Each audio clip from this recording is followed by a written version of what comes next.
Hello दोस्तों, आज है 19 जून 2026 दिन शुक्रवार का, हिंदी तिथि ज्येष्ठ शुक्ल पंचमी। और आइए बात करते हैं आज के मुख्य समाचार, बड़ी खबरें, देश और दुनिया का ताजा अपडेट लेकर हाजिर हो गए। आज का ये वीडियो भी बहुत ही स्पेशल होगा, किसान भाइयों के लिए, सरकारी कर्मचारियों के लिए, युवाओं के लिए, माताओं और बहनों के लिए, पढ़ने वाले बच्चों के लिए और आम जनता से जुड़े कई महत्वपूर्ण फैसले जानने वाले हैं। वीडियो को आप कर दीजिएगा लाइक और शेयर ताकि हमारा मोटिवेशन बरकरार रहे। सबसे पहले तो आप देखिए, आज 19 जून को प्रधानमंत्री नरेंद्र मोदी प्रधानमंत्री विकसित भारत रोजगार योजना के तहत लगभग 2400 करोड़ रुपए के इंसेंटिव जारी करेंगे, यानी ये प्रोत्साहन राशि है। पहली बार नौकरी करने वालों को इस सरकार की तरफ से तोहफा मिलेगा, उनके बैंक खातों में 15,000 रुपए मिलेंगे। साथ ही लगातार रोजगार पैदा करने को बढ़ावा देने के लिए एम्प्लॉयर्स हर अतिरिक्त कर्मचारी के लिए 3,000 रुपए प्रति महीने तक के इंसेंटिव के पात्र होंगे। तो आज एक विशेष कार्यक्रम होगा जिसमें राशि वितरित की जाएगी। भारत सरकार की रोजगार से जुड़ी प्रमुख प्रोत्साहन योजना है। साथ ही आपको बताएं, आज 19 जून का दिन है और आज लोकसभा में विपक्ष के नेता राहुल गांधी का जन्मदिन है। और ऐसे में आप देखिए, दिल्ली के युवाओं के लिए एक सुनहरा अवसर है। कांग्रेस आज रोजगार मेला आयोजित कर रही है। 150 से अधिक कंपनियां पहुंचेगी।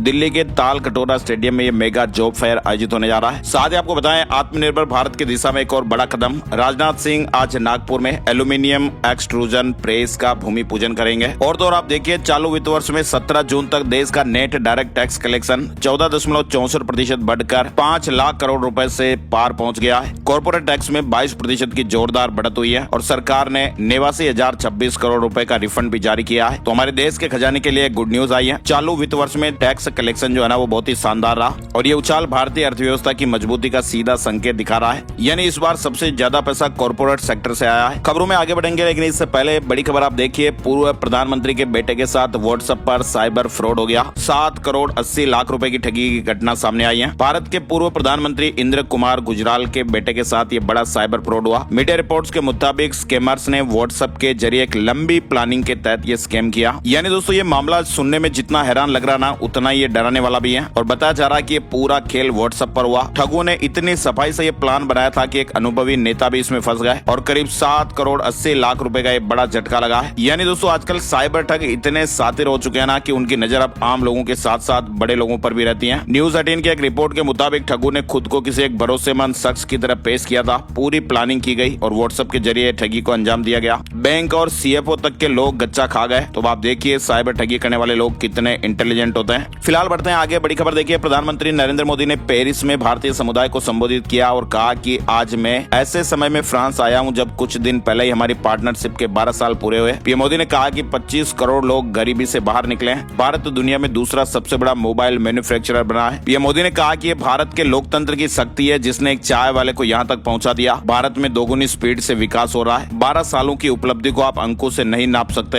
एक ऐसी प्रगति जिसका लाभ समाज के अंतिम व्यक्ति तक पहुंच रहा है। पीएम मोदी ने कहा कि फ्रांस में आज जितने कुल घर हैं, उससे ज्यादा घर हमने भारत में जरूरतमंद लोगों के लिए बनाए हैं और ये 140 करोड़ भारतीयों का आत्मविश्वास है और भारत को अब नेक्स्ट लेवल पर लेकर जाना है। आज महिलाएं, किसान टेक्नोलॉजी से सशक्त हो रहे हैं। टेक्नोलॉजी की मदद से भारत तेजी से बदल रहा है। और इधर फ्रांस के राष्ट्रपति मैक्रों ने भी पीएम मोदी की विदाई पर हिंदी बोलकर हर भारतीय का दिल जीत लिया। इस G7 यात्रा के दौरान भारत इनोवेट्स 2026 और रक्षा क्षेत्र में कई बड़े समझौते हुए। मैक्रों ने हिंदी में कहा, प्रिय मित्र नरेंद्र, फ्रांस आपसे प्यार करता है। मैक्रों ने हिंदी बोलकर हमारे देश की शान बढ़ाई। 2027 में वो भारत भी आएंगे। और इधर आप देखिए, पिछले 12 साल में 35 गुना एक्सपोर्ट बढ़ा है और भारत दूसरा सबसे बड़ा मोबाइल निर्माता भी बना। पीएम मोदी ने पेरिस में अपनी सरकार की उपलब्धियां गिनाई। और मौसम और मानसून से जुड़े महत्वपूर्ण अपडेट में आपको देखिए, मानसून 8 जून से तेलंगाना के भद्राचलम में अटका हुआ है। और फिलहाल ताजा अपडेट यह रहा कि भाई 22 जून से पहले मानसून राजस्थान, यूपी और एमपी पहुंचने की संभावना नहीं है। वैसे आमतौर पर बात करें तो मानसून जो है वो 15-16 जून तक मध्य प्रदेश में आ जाता है। 18 से 20 जून तक ये उत्तर प्रदेश में और 20 जून तक ये राजस्थान पहुंच जाता है। लेकिन इस बार तीनों राज्यों में इसकी एंट्री देरी से होगी। मानसून ने लगातार तीसरे साल जून में ये लंबा ब्रेक लिया है। हालांकि प्री मानसून की एक्टिविटियां अभी भी उत्तर भारत में जारी हैं और कई राज्यों में बरसात भी देखने को मिल रही है। हिमाचल प्रदेश में भी अगले 48 घंटे भारी ओलावृष्टि और तूफान की चेतावनी है। 22 जून तक ज्यादातर भागों में बादल बरसेंगे। तो घूमने वगैरह जा रहे हैं तो आप सावधान रहें। शिमला के ढली संजौली बाईपास में एक लैंडस्लाइड भी हो गया और कुछ घंटों तक यहाँ ट्रैफिक भी बाधित रहा। चलिए अगली बड़ी खबर आप देखिए, 20 जून कल पीएम किसान योजना की 23वीं किस्त का पैसा किसान भाइयों के बैंक खातों में आने वाला है। बंगाल से प्रधानमंत्री नरेंद्र मोदी खाते में रकम भेजेंगे। 9 करोड़ 44 लाख से ज्यादा किसान भाइयों को सीधे 18,880 करोड़ रुपए की राशि खाते में आने वाली है। तो 20 जून कल ये राशि आ जाएगी। यूएई ने एक बड़ा ऐलान किया, 15 साल से कम उम्र के बच्चों के लिए सोशल मीडिया पर बैन लगा दिया गया है और ऐसा करने वाला ये पहला अरब देश बना। यानी 15 साल से कम उम्र के बच्चे सोशल मीडिया प्लेटफॉर्म पर अपना अकाउंट नहीं बना पाएंगे और भी कई महत्वपूर्ण नियम लागू किए गए हैं। अब आपको बताते हैं युद्ध से जुड़े जरूरी अपडेट। अमेरिका और ईरान पीस डील को लेकर, जंग को लेकर महत्वपूर्ण अपडेट आप देख सकते हैं। अमेरिका और ईरान जंग फिलहाल खत्म हो गई है। दोनों प्रेसिडेंट ने दस्तखत कर दिए हैं, साइन कर दिया है। डोनाल्ड ट्रंप ने तेज आवाज में कहा कि डील साइन। और इसके बाद पाकिस्तानी पीएम शहबाज ने भी इस्लामाबाद समझौता बताया।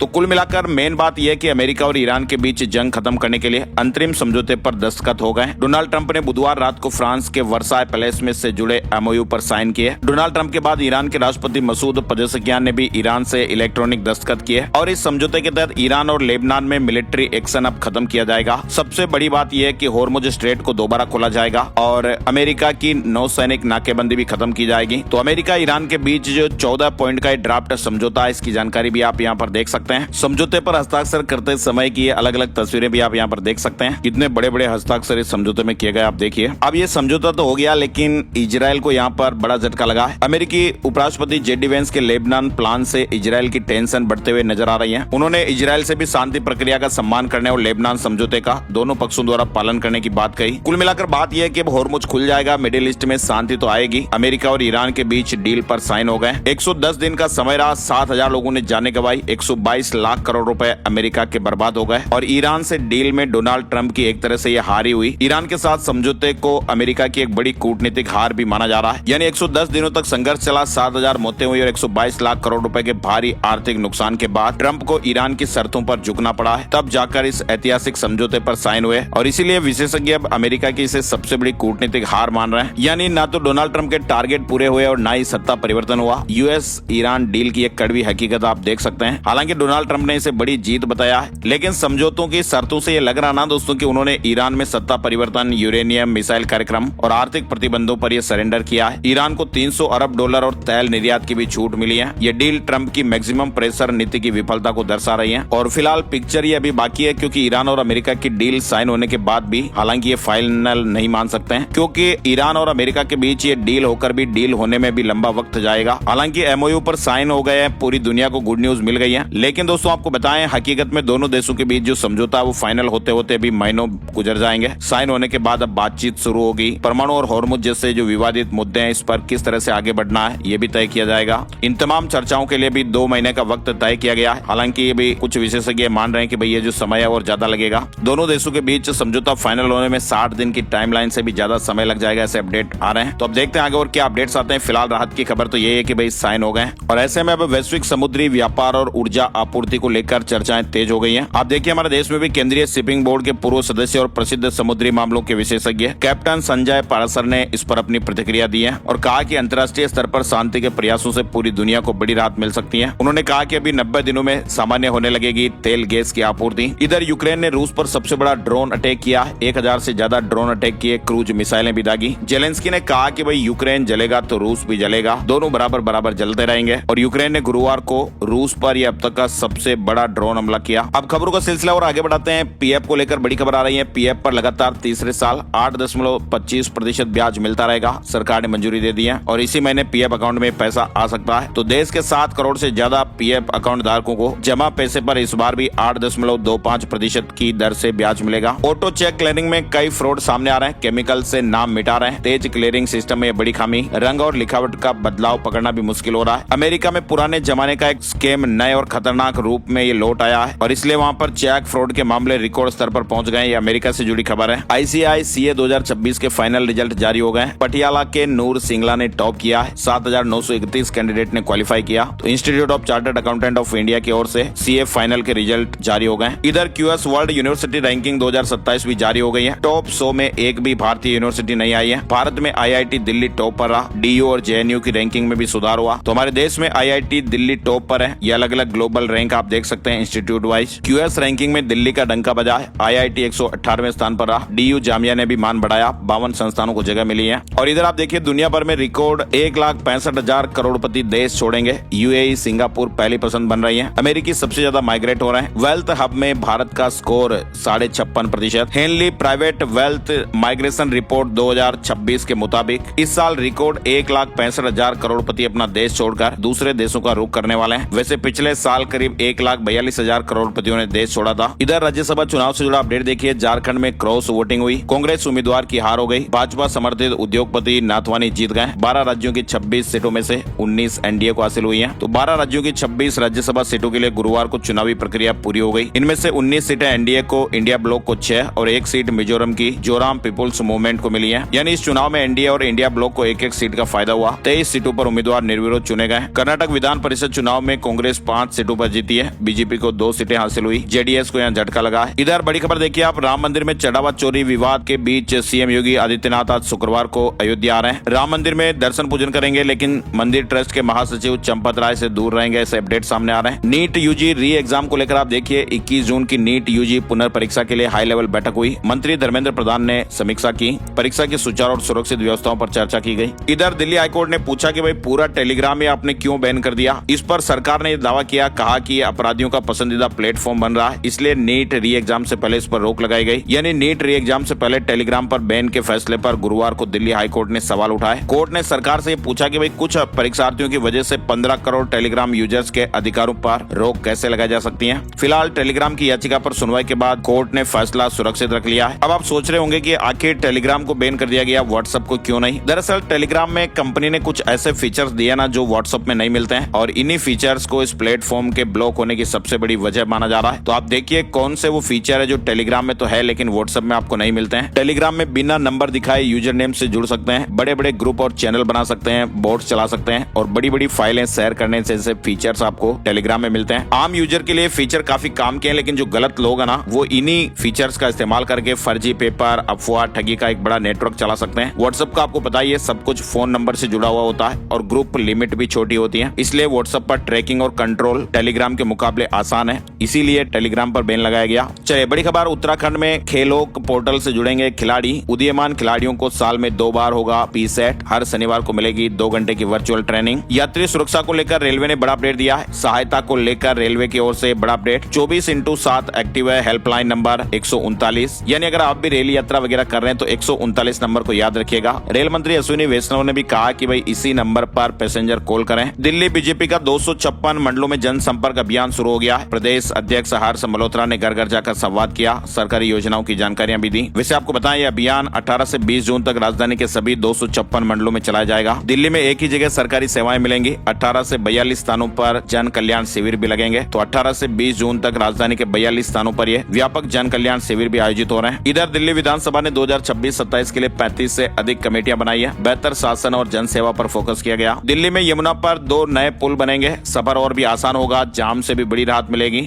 इधर दिल्ली दलाने की आईएसआई की साजिश नाकाम हुई। टीटीएच मॉड्यूल के 8 सदस्यों को गिरफ्तार किया गया है। तो दिल्ली को दलाने की पाकिस्तान आईएसआई की बड़ी साजिश का पर्दाफाश हुआ। इधर आप देखिए मुंबई की रफ्तार पर ब्रेक लग सकता है। आज से बेस्ट कर्मचारियों की हड़ताल। महाराष्ट्र की राजधानी मुंबई में आधी रात से ही बेस्ट के बसों के पहिए थम जाएंगे, ऐसे अपडेट मिल रहे हैं। गुरुवार रात 12 बजे से हड़ताल को लेकर अपडेट है। लेकिन इसी बीच आप देखिए बेस्ट कर्मचारियों की हड़ताल पर रोक लगी है। औद्योगिक अदालत ने अंतरिम आदेश दिया और सरकार ने मेस्मा लागू कर दिया है। क्या एआई से नौकरियां खत्म हो जाएगी? अमेजन के संस्थापक जेफ बेजोस ने बड़ा दावा किया। अमेजन के संस्थापक का कहना कि भाई एआई इंसानों की नौकरियां खत्म नहीं करेगा, बल्कि नए नए अवसर पैदा करेगा, नए उद्योगों को जन्म देगा। भविष्य में कर्मचारियों की मांग भी बढ़ा सकता है। आजकल हो रहा ना दोस्तों की एआई से आने वाले समय में लाखों नौकरियां खत्म हो जाएगी, ऐसे दुनिया में बहस हो रही है। लेकिन अमेजन के संस्थापक ने कहा कि एआई इंसानों की जगह नहीं लेगा, बल्कि कर्मचारियों की कमी पैदा कर सकता है। एआई लोगों की क्षमता बढ़ाएगा, नए अवसरों के दरवाजे खोलेगा। इधर सहारा डिबेंचर केस में सेबी पहुंच गया। सुप्रीम कोर्ट सेट के आदेश को चुनौती दी गई है। सऊदी अरब ने वर्क वीजा को लेकर नियम बदले, भारतीय कामगारों पर असर पड़ेगा। QIW के मुताबिक जो कंपनियां 2 साल से कम समय से चल रही हैं, वे ज्यादा से ज्यादा 5 इंस्टेंट वीजा के लिए पात्र होंगी, जबकि 2 साल से अधिक पुरानी कंपनियों के लिए सीमा 50 वीजा तक हो सकती है। तो सऊदी अरब ने वर्क वीजा को लेकर यह महत्वपूर्ण बदलाव किया है। इधर आप देखिए एक नया कंसेप्ट आया, सॉलिड स्टेट कूलिंग। बिना गैस और कंप्रेसर के एसी चलेगा, बिजली भी बचेगी, कूलिंग भी मिलेगी और लीक होने की टेंशन भी नहीं। यानी दोस्तों गर्मियों में अब एसी की गैस खत्म होना, भारी भरकम बिजली का बिल आना, कंप्रेसर के शोर का झंझट, कंप्रेसर का फटना, इस तरह के डर अब इतिहास बनने वाला है। दरअसल वैज्ञानिकों के जरिए विकसित की जा रही है सॉलिड स्टेट कूलिंग टेक्नोलॉजी इसी दिशा में एक बड़ा कदम बनने जा रही है। यानी ये बिना किसी हानिकारक गैस और कंप्रेसर के आपके कमरे को शिमला जैसा ठंडा कर देगी। तो ये नई टेक्नोलॉजी आपको जल्दी देखने को मिलेगी। यूजीसी नेट जून 2026 से जुड़ी खबर आई है। PWD और PWBD अभ्यर्थियों के लिए स्क्राइब डिटेल्स जमा करने के लिए वेबसाइट खुल गई है। 20 जून तक मौका है। CBSE 3 लैंग्वेज पॉलिसी से जुड़ी अपडेट खबर आई है। 3 भाषा नीति पर अंतरिम रोक लगाने से सुप्रीम कोर्ट ने इंकार कर दिया है। 14 जुलाई को अब मामले की अगली सुनवाई होगी। इधर आप देखिए वैष्णो देवी के दरबार में पहुंचे Akshay Kumar. Welcome to the jungle. इस फिल्म की रिलीज से पहले उन्होंने माता का आशीर्वाद लिया। इधर राजस्थान में आप देखिए सचिन पायलट ने कहा कि एसआई भर्ती में इंटरव्यू खत्म करें सरकार। कांग्रेस के राष्ट्रीय महासचिव सचिन पायलट ने भर्ती परीक्षाओं के पेपर लीक होने और पाचना बांध के मुद्दे को लेकर सरकार पर सवाल उठाए हैं। राजस्थान में सरकारी नौकरी के लिए सीईटी की तारीख घोषित हो गई है। पहली बार नेगेटिव मार्किंग भी लागू होगी। राजस्थान कर्मचारी चयन बोर्ड ने सरकारी नौकरी के लिए समान पात्रता परीक्षा की तारीखें घोषित कर दी है। इधर आप देखिए राजस्थान के भरतपुर से बड़ी खबर आ रही है। भरतपुर के आरबीएम हॉस्पिटल में एक डॉक्टर सोनोग्राफी सेंटर के बाहर धरने पर बैठ गए। डॉक्टर ने आरोप लगाया कि भाई सरकारी अस्पताल में चाइना की मशीनों से सोनोग्राफी हो रही है। मशीनों से कुछ दिखाई नहीं देता और मरीजों की रिपोर्ट गलत आने के चांस बढ़ गए। आरपीएससी अध्यक्ष ने कहा कि अब आयोग में पेपर लीक नहीं होते। कैंडिडेट्स का भरोसा बढ़ा है। वर्तमान व्यवस्थाएं लागू रहनी चाहिए। इधर राजस्थान के बाड़मेर से एक बड़ी दर्दनाक खबर सामने आई है। यह है सोशल मीडिया इन्फ्लुएंसर जिसने बॉयफ्रेंड के साथ मिलकर अपने पति की जान ले ली। इन्फ्लुएंसर ने बॉयफ्रेंड के साथ मिलकर इस घटना को कारित किया। फिलहाल दोनों गिरफ्तार हो गए।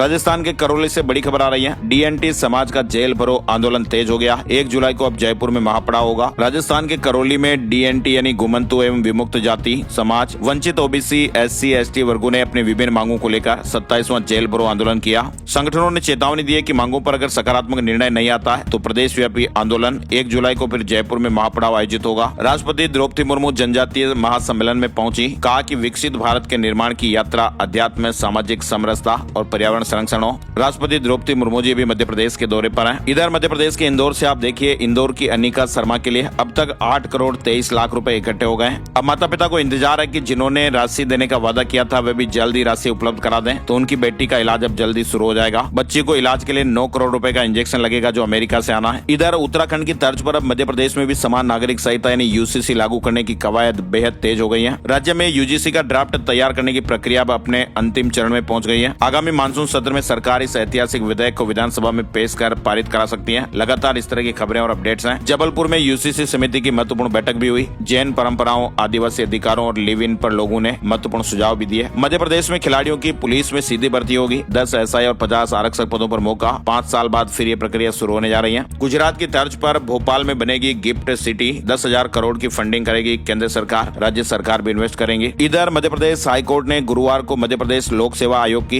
राज्य सेवा मुख्य परीक्षा 2025 पर लगी हुई रोक हटा दी है और ऐसे में करीब 1.5 साल से कानूनी विवाद में उलझी ये भर्ती परीक्षा का रास्ता अब साफ हो गया है। आयोग को परीक्षा आयोजित करने की अनुमति मिल गई है। अगली सुनवाई अब 17 जुलाई को होगी। मध्य प्रदेश के 81 लाख किसान भाइयों को भी 1634 करोड़ रुपए की राशि मिलेगी। 20 जून को पीएम किसान की 23वीं किस्त खाते में आ जाएगी। भीड़ में कथा करने आएंगे पंडित धीरेन्द्र कृष्ण शास्त्री। कांसी सरकार धाम में आयोजन होगा। दिसंबर में 5 दिन श्रीमद भागवत कथा चलेगी। उत्तर प्रदेश बोर्ड ने 9वीं और 11वीं के रजिस्ट्रेशन शुरू कर दिए हैं। शैक्षिक सत्र 2026-27 के लिए कार्यक्रम जारी हो गया है। यूपी बोर्ड परीक्षा 2027 पर यह बड़ा अपडेट है। रजिस्ट्रेशन से लेकर संशोधन तक की पूरी समय सारणी जारी हो चुकी है। इधर आप देखिए यूपी के मथुरा में 600 किलो नकली पनीर पकड़ा गया। बिना लाइसेंस चल रही डेयरी पर एक कार्रवाई हुई। साथ ही कानपुर देहात में खाद्य सुरक्षा और औषधि प्रशासन विभाग ने मिलावटी दूध और दूध उत्पादों के खिलाफ बड़ी कार्रवाई करते हुए 9 करोड़ 44,46,000 रुपए मूल्य का घी जब्त किया है और कई नमूने जांच के लिए प्रयोगशाला में भी भेजे गए। उत्तर प्रदेश को भी नई रफ्तार मिलेगी। लखनऊ कानपुर के बीच रैपिड रेल दौड़ेगी। सीएम योगी आदित्यनाथ ने बड़ा ऐलान किया है। उत्तर प्रदेश में भी देखिए आप 20 लाख शिक्षकों की नौकरी पर संकट का दावा।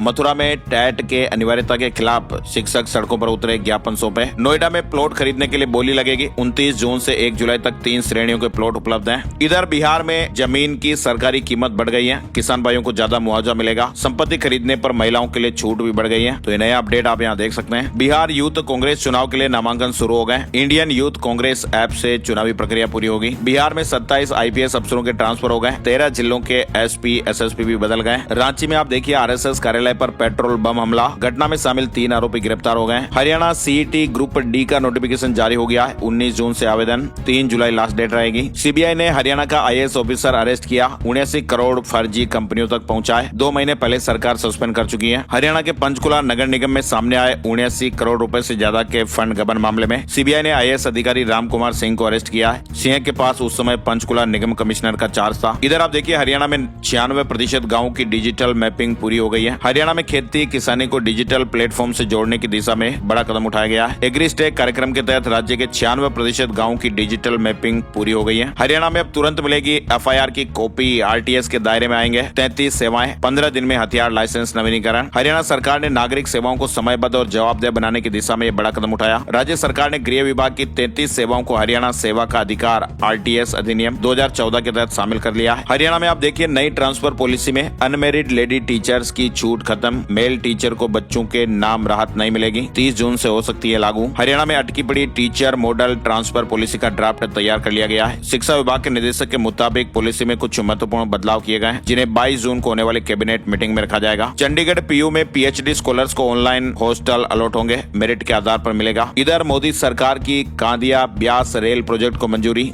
100 साल का इंतजार खत्म होगा। CM सुक्कू ने कहा कि चिट्टा माफिया को सीधे ही जेल भेजेंगे। उत्तराखंड में होगी इंटरनेशनल हिमालयन कार रैली, निजी कंपनी का चयन। तामी कैबिनेट ने 13 प्रस्तावों पर मुहर लगाई है। इधर आप देखिए टाटा मोटर्स की गाड़ियां 1 जुलाई से महंगी हो जाएगी। कमर्शियल वाहनों के दाम 2.5% तक बढ़ जाएंगे। इसी तरह से आप देखिए किया की कार खरीदने वालों के लिए भी झटका, 1 जुलाई से गाड़ियां महंगी होने जा रही हैं। 2% तक की बढ़ोतरी हो जाएगी। 1,36,000 रुपए में लॉन्च हुई 220 सीसी की नई बजाज पल्सर, एक्स शोरूम कीमत आप देखिए। और नए लुक में लॉन्च होने वाली है सबसे सस्ती पल्सर 125 का नया वर्जन भी आपको जल्दी नई जनरेशन गाड़ी देखने को मिलेगी। SSC CGL 2026 से जुड़ा अपडेट आप देखिए। 12,256 पदों पर भर्ती, 22 जून तक आवेदन कर सकते हैं। MP PSC में 949 पदों पर भर्ती निकली है। SBI में प्रोबेशनरी ऑफिसर की 1500 वैकेंसी। दिल्ली में भी टीचिंग नॉन टीचिंग के 1979 पदों पर भर्ती। एम्स में भी भर्तियां हो रही है। सोने चांदी के भाव अपडेट आप देखिए। सोने और चांदी के दामों में गिरावट रही। 1 किलो चांदी 7,497 रुपए गिरकर 2,40,000 रुपए पर आ गई है। 10 ग्राम 24 कैरेट सोना 2,055 रुपए गिरकर 1,48,000 रुपए पर आ गया है। शेयर मार्केट में भी आपको अपडेट बताएं। सेंसेक्स 254 अंकों की तेजी के साथ 77,410 पर बंद हुआ। निफ्टी में 82 अंकों की तेजी रही और ये 24,168 पर बंद हुआ। और अब चलते चलते एक नजर आज का राशिफल। आज शुक्रवार 19 जून को मिथुन राशि वालों के लिए धन लाभ की स्थितियां बन रही हैं। कर्क राशि वालों को संपर्कों से फायदेमंद कॉन्ट्रैक्ट आज मिल सकते हैं। तुला राशि वालों का भी आज रुका हुआ पैसा मिलने के योग बन रहे हैं। वृश्चिक राशि वालों के लिए आय का नया सोर्स बन सकता है और मशीनरी से जुड़े बिजनेस में अच्छा फायदा होने की संभावना है। मकर राशि वालों की आर्थिक स्थितियां मजबूत होगी। मीन राशि वालों को आज मनचाहे कॉन्ट्रैक्ट मिल सकते हैं। वहीं वृष राशि वालों को सेहत और तुला राशि वालों को खर्चों पर आज ध्यान देना है। आज के मुख्य समाचार वीडियो में फिलहाल बस इतनी खबरें। माई स्मार्ट गाइड यूट्यूब चैनल को आप जरूर सब्सक्राइब कर लीजिएगा ताकि आपका MSG भाई आपको हर रोज ऐसे ही ताजा खबरें सुनाता रहेगा। वीडियो को प्यार और सपोर्ट देने के लिए आपका दिल से बहुत बहुत शुक्रिया और धन्यवाद। हर रोज आप ऐसे ही बड़ी खबरों का वीडियो देखते रहिए, प्यार और सपोर्ट करते रहिए। नए वीडियो में नई जानकारियों के साथ फिर मिलते हैं। जय हिंद, जय भारत, वंदे मातरम।